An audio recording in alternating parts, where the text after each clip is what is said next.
welcome. You're watching dbmnTv. This is Monalisa Rambai bringing you the news and events from Meghalaya.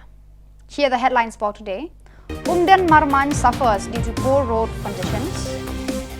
KSU pleads the government to upgrade Mausanram to civil subdivision. Python recovered from the residence of MDC in Pulbari. And World Water Day observed in Nongpor. Another news in detail. The poor battered roads which connects Umden and Marman created huge inconvenience of travel and transport to the people residing in the regions. Matters get worse during monsoon season when the road accumulates water and becomes slippery. The poor roads has greatly affected the economy, health and education of the people in the regions passing through this road. Farmers, ailing people and students at times fail to reach their destination due to the difficulty in their journey. The region leaders informed that the contractors gave a half-ended service whereby no proper roads was constructed but only mud was coated in the path.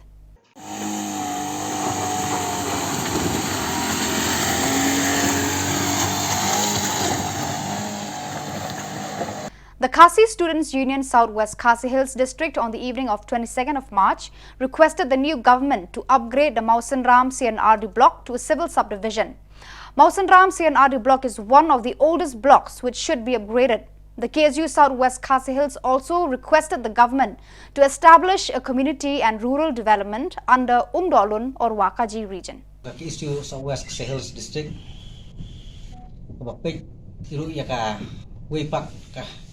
kajili trikam kata po Mausanram CNRD block kabahap po jili trikam juga KSU Southwest di habang ipang tu po Mausanram Pagba nak tu ka nakadong katay Mausanram madu senam arpuway arpuar kantam kising balang bekertu perlu iki circle jongi juga KSU nadu ka South Super Circle kaloba border circle bat kabalat border area circle KFKGGP bat kiwe kising balang kile dawai ka sarkar ban aino lebat ketiu kerdan no ya ka Mausanram syaka civil subdivision nomor ka Mausanram kadai ka way naki ka Mausanram CNRD block kadai ka way naki block ka bala Islam nomor nadu Islam khat khandai spa ndu puat wat ka jela jongi ka pat yo la ka jong ka jela ketika block apu Mausanram pula dalam ka jong ka block ti kumbang i ba kalong hadu menta ketika Mausanram CNRD block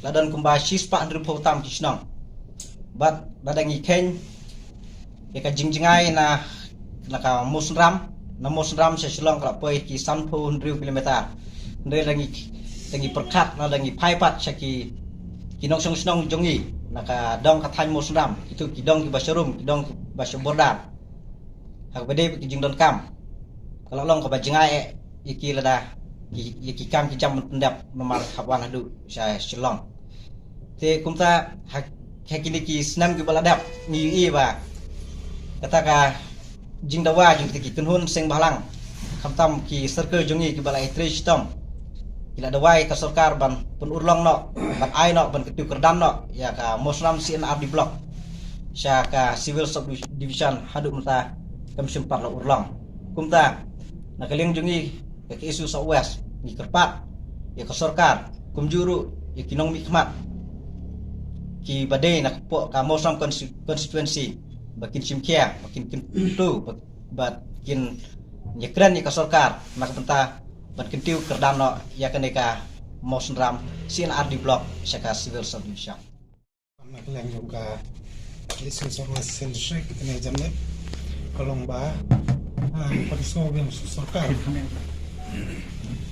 perso yang sarkar badai ka general kam jong ka thai Southwest District ya kawai ka community and rural development block te hajing sha kani ka jing dawa community and rural development block apo Southwest District kam dai shu barang thamai na ba nadu snam arjar khatsan terter ila dawa la kunung no ba kandam kawai ka CNRD block hapo umdolun na ne jong ka hapo jong ka thai wa kaji te ya kani banta jing sha la penso nadu ka hakani ka tem ka dap jong sarkar Hakabang ya kendu you minister in charge of CNRD block habitu gipor CNRD department tu gipor ha ka bang long ba dei ban town wa sakoi ka block ha po wa ka ji ron dolon number ngan se thu pi ne wei ji sha ka long ba kene ka than ka dan dei ka wei ka than ka ba sa din ha po sa ka se se ki ba bun ki snong ka long ba ki don nat hadu lai pho hadu no pho kilometer na po makarwat ti ha ba kini pa ba na ki than ki lai don kam sa ki block kata sa po ron ikor la ne makarwat ka long ba sa po makarwat ki hapan song kali hadu ar hadu lai kanta bat tame kataru bercarun koru ki hapan ya ta kajat haka jinjinga haka berkasimpor habudu kumba lai kanta e bikin poi ke kata ka de ka banta ka bana kaleng jongi ki su service shek ni kwa ban kamau biang ni kwa ban kran biang ka sokara ji sha kam de ka mat ka barang pemai re ka de ka mat ka bala sa tang la bunsnan baraka ju poru ni sotanat pat bani i ba ki nong ikmat na po service shek menen kila kran ba de ba ni kamat ban ong marmara ka blok tengi kenpuru eki gumbangi ju kenpu na kapor ni kentu eki ba kidei benda simkhia bidei bakani benta bat kunjuru kuma kidei patna po government ba kidei ban push ya ka sarkar ba kidei ban snan udut ya kata di lane undolun hata po service shek. The people residing in Pulbari, West Garo Hills district captured and released a python who had entered the residence of Habibus Zaman MDC in search of food and refuge from the damaging monsoon rain. The python captured was a huge reptile and covered 2.8 feet. The reptile was handed over to the wildlife of Garo Hills Autonomous District Council in Pulbari to release the creature in the thick forests of the region. Along with the entire world, the Office of Public Health Engineering PHE Ribhoi, through the District Water and Sanitation Mission on the 22nd of March, observed the World Water Day, and the celebration was held in the District Hall of Nongpo. MB Tongper MCS, Additional Deputy Commissioner, Ribhoi District, W. Lingdo, Executive Engineer, Water Resources Department, VW Momin, SE, PHE Nongpo, Idakar, EAC, BDO Umling Block, and other officers. Students, teachers, and employees of the PHE department participated in the celebration with joy and enthusiasm. In the morning, an exhibition was held whereby school students from different schools and village organizations had participated in the exhibition, showcasing their ideas on ways to conserve and preserve water sources under Jal Jivan Mission exhibition. Organizers had also presented winners with rewards. A group from Yasnok Tilang village organization was the first prize winner, followed by St. Paul High Secondary School with second and St. Mary's Secondary School with third prize. Rewards was also presented to participants in singing and winners in marathon. The government of Meghalaya, through the Public Health Engineering, observed the World Water Day in Sosotham Auditorium, whereby young school students, college students and university students showcased various sketches and paintings on the theme. The Chief Minister of Meghalaya, Conrad K. Sangma, was the chief guest of the day, accompanied by various government officials of the state. The Chief Minister promised to increase the budget for the PHE department in order to conserve, preserve and maintain the water sources all over the districts and regions of the state. It is important to remind ourselves constantly of what is the actual purpose at the end of the day. I asked the departments of irrigation once. This is when I was a member of parliament. I asked them in a meeting, I was having a Disha meeting, and I asked them that, how do you judge the success of the schemes that you are implementing? And the irrigation department officials told me, sir, by the length of the canals that we are constructing. That is how we are able to judge the success. And I told him, no, that's wrong. The way that you will judge the success of your work is by the increase in the production of the agriculture product for which the canal is being made. So we should go out of our schematic mindset of schemes-based performance into a purpose-based performance. And hence making canals is not the objective, but it is a means of achieving the objective, which is to increase the production of paddy or whatever agriculture product is being grown. Hence what we should realize today as we sit here together is that at the end of the day, whether it's Water Resource Department, whether it's PHE Department, whether it's Soil Conservation Department, ultimately we are here to ensure that we are able to manage the water that we receive in a much better manner. We're able to protect, preserve, and maintain even the quality of the water at the end of the day. We should ensure that we are able to provide enough and sufficient drinking water to the citizens of our state in different parts of the state. At the same time, we should be able to have enough water managed in a proper manner so that we are able to supply for different agriculture products or production purposes, for different fisheries projects that we're having, or tourism related projects, and so on and so forth. While I say this, Meghalaya has been one of the better performing states where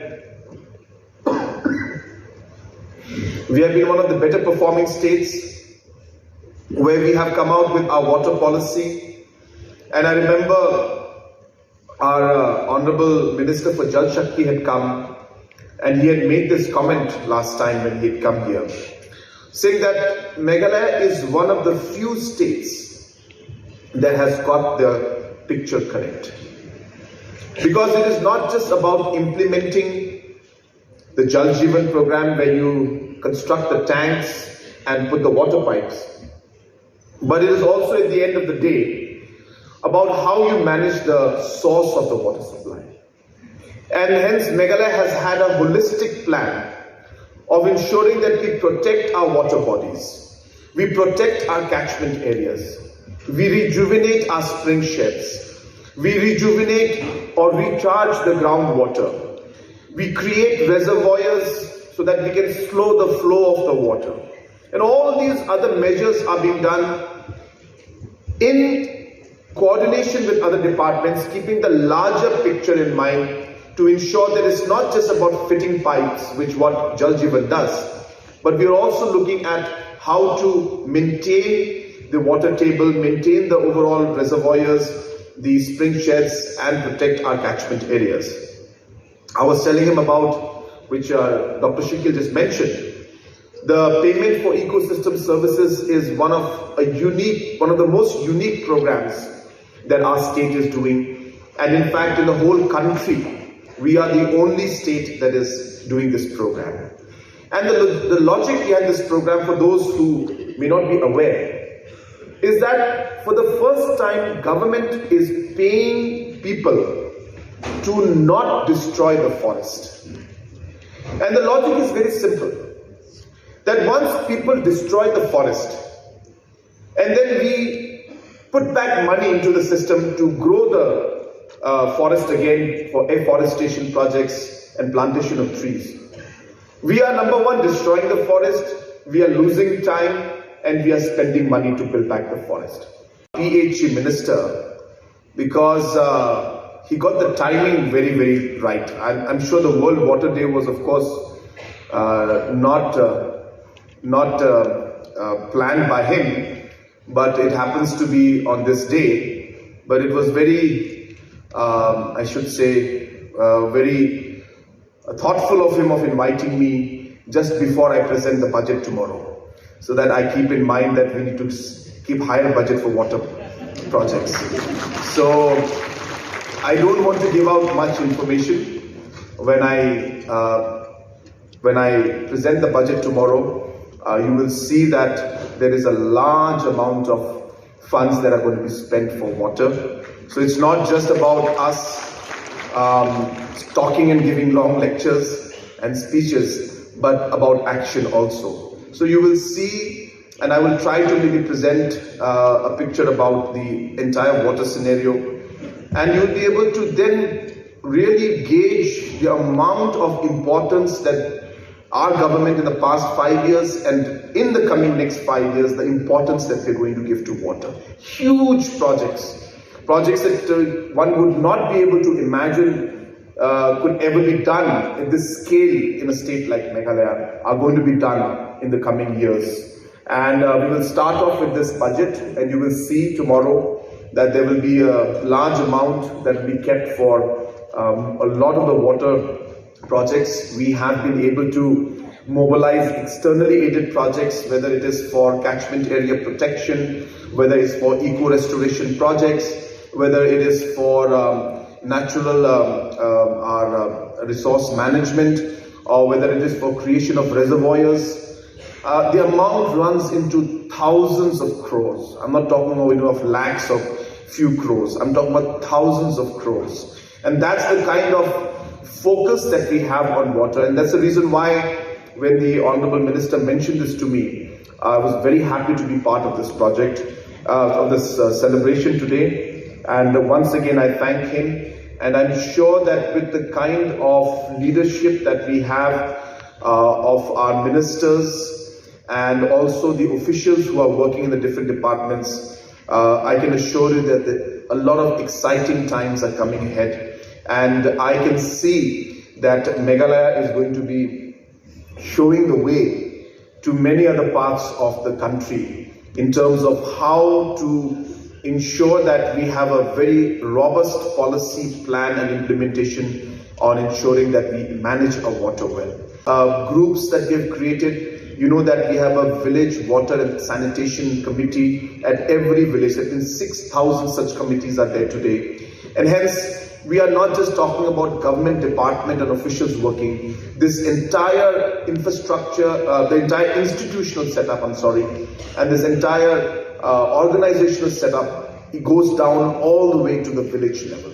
That's the kind of structure that has been created, and hence today, if you want to implement things, you can imagine that with a strong force of about 6,000 such committees at the village level, and with our team of officials, and with the dynamic ministers that we have, I'm sure that we will be able to see a huge difference in the water scenario in the state, which, as was mentioned earlier, is a very, very important aspect. We don't realize it today, but we are looking at, in the next 10 to 15 to 20 years, a huge water crisis in the country, really huge, in fact in the entire world. But we are quite lucky that we have the blessings and we are receiving adequate rainfall. The question is only about managing it better.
On the 22nd of March, the Seng Khasi Senkme organized a Thanksgiving to inaugurate the Shat Sukman Sem celebration to be held on the 8th, 9th and 10th of April of this year. Speaking with the media persons, Bantelang Rumnong, Chairman Publicity Committee Senkme, informed that the day was a busy market day, which is a day to unleash the drums to announce the inauguration of the Shat Sukman Sem festival to be celebrated in the coming 2 weeks. Therefore, a prayer is offered for the success of the event. There is a special arrangement for the Shat Sukman Sem made by the union in order to be a festive celebration, and he acclaimed that there will be a dance training for young people and kids, adding glitter to the celebration, and that the Shat Sukman Sem will be in the real sense, that is a dance for peace and joy.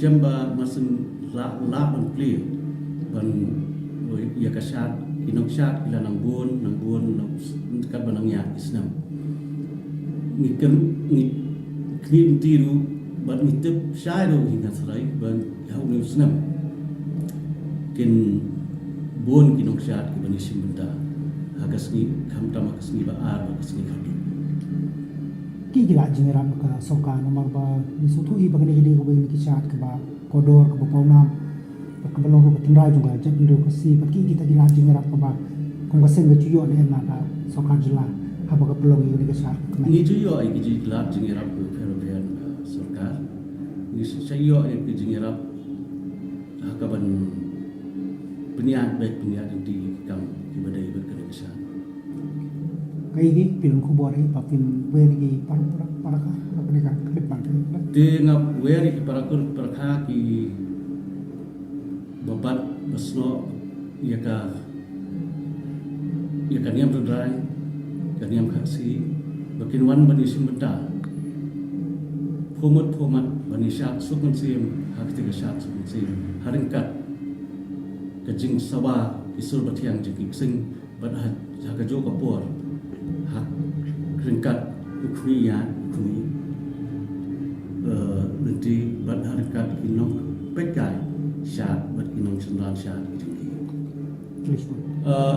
kani ka sngi mentang sngi kadi ka badi ka sngi yudo kadi ka sngi bungi syaki sing hang ni apa sen kadi ka sngi bang sing kidha tangri bang ngikut benar ba kasyat kan saban hadirin artio te unta aba ni pikir sing ni ai swaka nong ka bisha ni pet ni ai ka duai kilat kamu kadam ban kon fieng kasyat nangis mat berikam bro dibagi konkret no biar bet biar jati te aba hadir mengilap ki sing tak sini ni demi ki sing kidha hari sing bat ni pun sawa jam kumka announcement dan ni kum tak jemput dep jemput benar makasya dan salam syen nanda ki jemput kre dan ki jemput kre ki babon kalian sing bat perlong ka bok dia tadi kesal ka bok ko te ni dan ru kajing hikai syak nadu mentak sini bat nadu la syak sini ni sedang ru kajing hikai syak ya ki khon samla ya ki kena red ki ban ye simbenta hak syak khnang ba kin long ki basting ki bat ki ba tubet ban syak anda ki la syak ang tia pon bat kani hi kan long ke ban penfo penfieng ya kasyat haringkat kajing sawa jong kisur bathiang kita ki skit kiba kintem hangthia po sat sunse nyom ni tangba hangthia lumpung ni tem ndrikli skit kadon ka sing lumpai ka sing lenti ka klang ka nalai ka padia nang dapat ka masti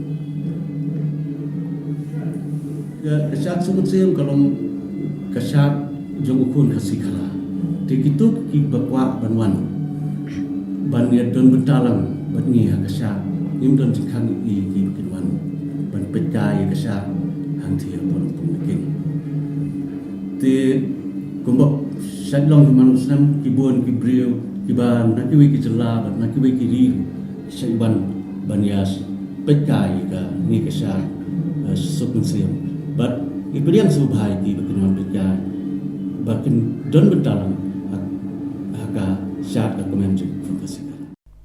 The Chief Minister Conrad K. Sangma announced in the Legislative Assembly on the 22nd of March that the government will try to provide school-going students with school buses in order to save school students and the entire public from the heavy traffic jam in the city that caused a prolonged inconvenience to the people.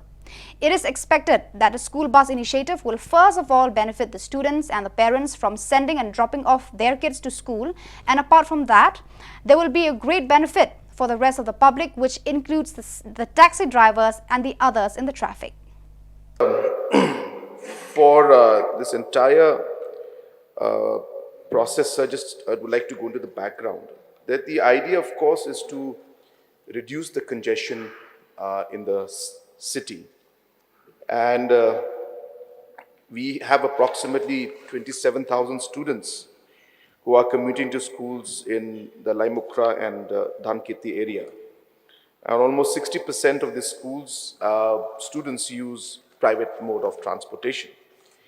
So keeping that in mind, a lot of discussion took place with the stakeholders, which is the schools themselves, the parents, the police, government, administration, and a number of efforts were made to coordinate with the schools to start these bus services. But we found that the schools were very reluctant. A lot of them were reluctant to run the bus services, where they stressed on the fact that it is very complicated, and of course their primary work is to teach and not run bus services. And hence we were in a very complex situation where we had to achieve the goal of reducing the congestion, yet be sensitive towards the concerns of the parents and the schools. And hence we decided that let us start the process and let us pilot this by starting this innovative program where we get a society to run the buses, and the schools which are ready to work with this society will then be able to start the services. And if we realize and see that it's working well, we could then expand the services, number one. And number two, maybe once the schools see the benefit in this having the buses, then maybe we could discuss with the schools and then make it into a mandatory proposal where we could have the buses on a mandatory basis. So therefore, this is a process.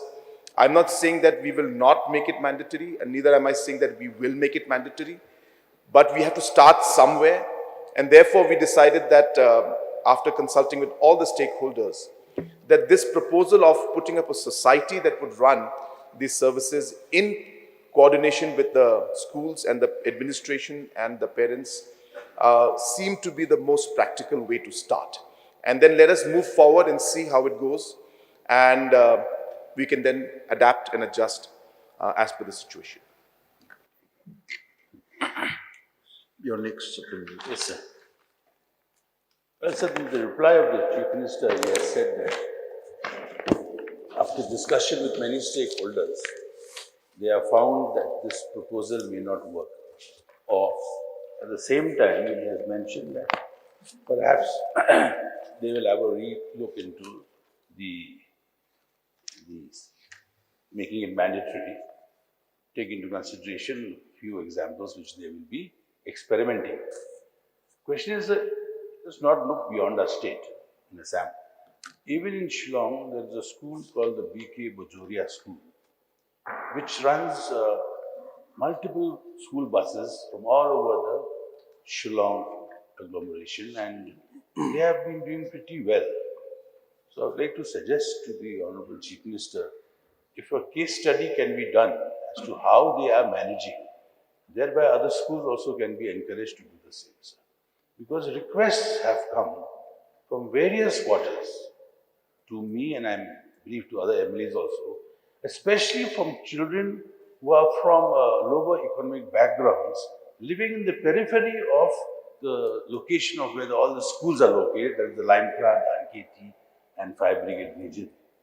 So requests have come from different villages like Molanray, Naura, Umpling, who have to depend on public transport to bring their children to school. So if some schools have buses, then that will be solved, and coming in taxis by the hundreds will ease congestion. My suggestion, sir, is since the Honorable Chief Minister said he will have a look into it, I'll be grateful if the same can be examined once again, sir. Thank you, sir. Sir, the concerns of the Honorable Member is absolutely genuine. And what he is saying is exactly what we are doing, sir. That because we found that there was a lot of demand from the parents, from students and from schools also. As I was saying, sir, we did a vast consultation, almost 6,000 surveys were conducted. More than 1,000 parents and almost 15 22 institutes were consulted. There were more than 100 meetings that took place before we came out with this model. So it's not that it's just been done like that. We have come out with this proposal after consulting with almost every stakeholder. As I said, so more than 100 meetings took place before this model was finalized with almost every stakeholder. And hence, we felt that this model, so just explain it for the benefit of the House, that this is a model which we call STEM, so it's a Sustainable Transport and Efficient Mobility Society. And the idea, sir, is to be able to provide a society that will then run the system of these buses, where number one objective being that the management of these overall buses, the running of these buses, the maintenance of these buses will not be the headache of the schools, but the society will run these buses. And neither the government also will be directly involved in this. The society will be empowered to do the work. So it will serve the purpose of ensuring that number one, the children are able to get the services. And as I said, we started with 30 buses. If this model works well, then we will expand it into much larger fleets, sir. The second part, sir, which is very, very important to understand, is that by giving the buses to the schools will run it in the morning once and in the afternoon once. What happens on Saturdays and Sundays? What happens on holidays? And hence we realize that maybe the most efficient way to ensure that the buses are utilized in the most efficient manner may not be by giving it to the schools, because schools also are reluctant to take it. So therefore, if the society is given the responsibility, after the school children are dropped in the school in the morning, the society will then plan and see how that bus could be then used maybe to pick up government employees from a particular location. And then also maybe on a weekend, instead of the bus lying in a particular parking place, it can be used for tourism purpose maybe. And tourists can be then taken to locations. So the whole idea of creating a society is to ensure that we are able to run the system in a proper manner. We are able to utilize the overall buses in a much more productive manner, not just for children's dropping in and picking up, but also for other purposes. The idea being to decongest Shillong city. And last but not the least, so very important in fact, that once the society runs this, there will be very, very strict safety measures. Parents were very much concerned that the children's safety is very important. So, sir, each of these buses, for example, has a GPS tracking system. So the parents can actually see where the bus has reached on their mobile phones. We'll be having about 5 CCTV cameras installed in every bus, which means that if any situation, God forbid, then the CCTV recording is there for any kind of safety and security measures that are there. And the people who will be in it will be trained to ensure that the safety and security of the children, most importantly, is kept. So these are all very important factors, and we felt a society running this system would help us achieve all these goals that we had.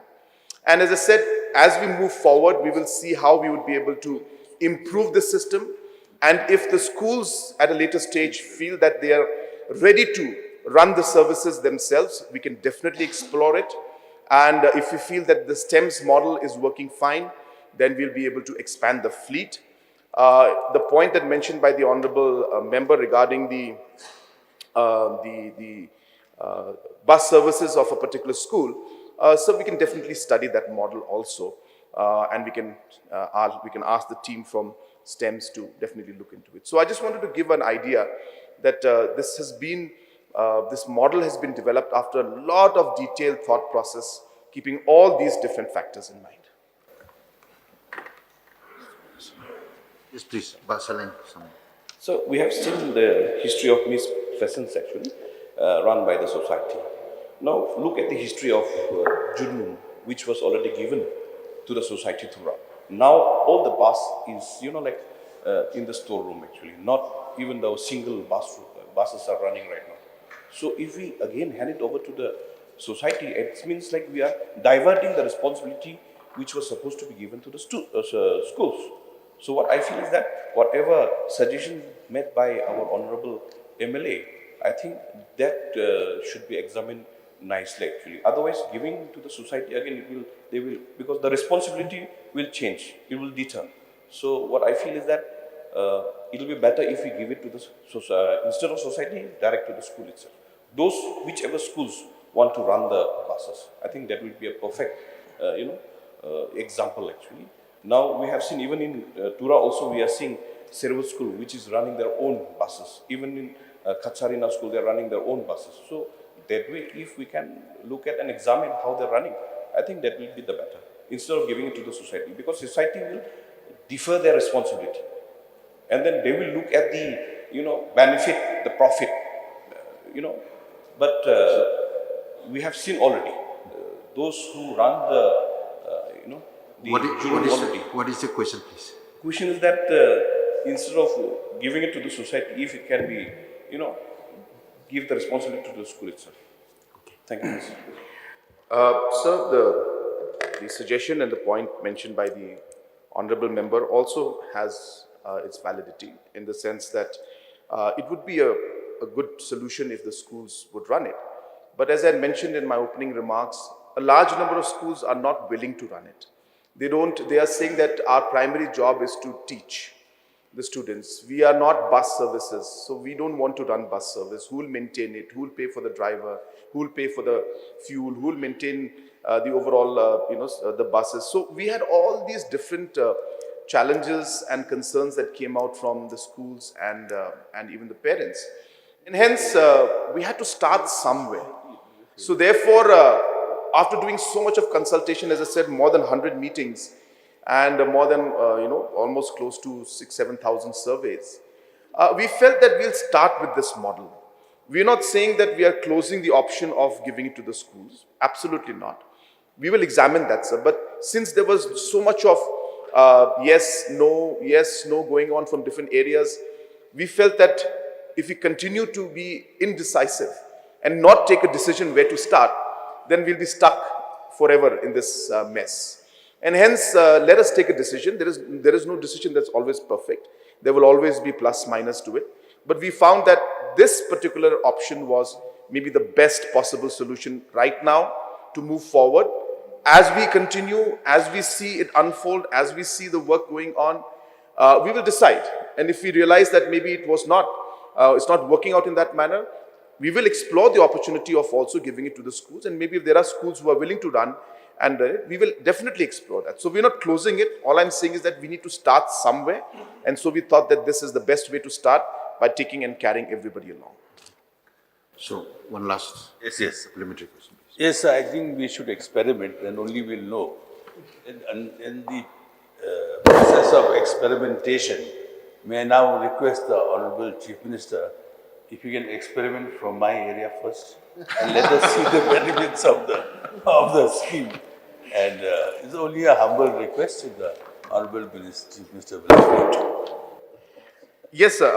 So if I'm not wrong, there are a total of 15 schools that have tied up with us, have signed the MOU, not MOU, but have agreed to avail these services. And I'm pretty sure that some of them are in your constituency also, sir.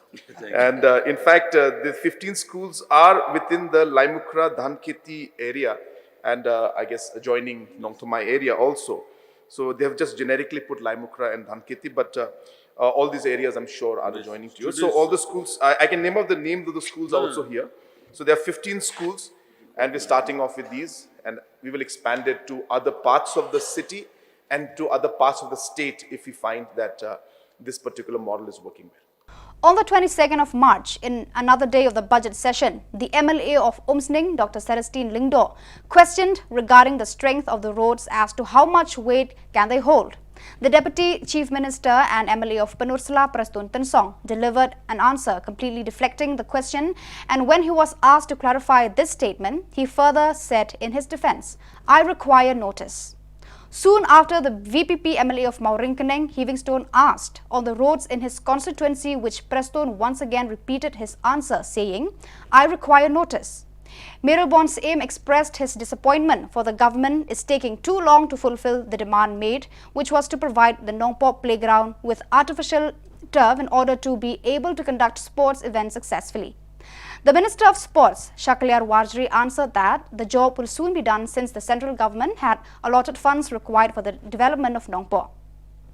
With regards to the MDA-2 government clarifying doubts on the border arrangement with Assam, the VPP MLA from Nongkrem, Arden Basayomot, criticized the delay of the MDA government providing evidence that shows in the year 2015 the border arrangement had been done. Different departments had collected maps and other documents pertaining to territories. Arden also questioned whether the MOU signed between the two chief ministers were according to law. He further exclaimed that according to the law, the governors of states and secretaries has to sign the MOU. The question is, what is the load-bearing capacity? I have given time to the minister, at least he can get information from the ministers. What is the load-bearing capacity? I didn't get that answer till now. Okay, sir. Sir, I require notice for that, sir.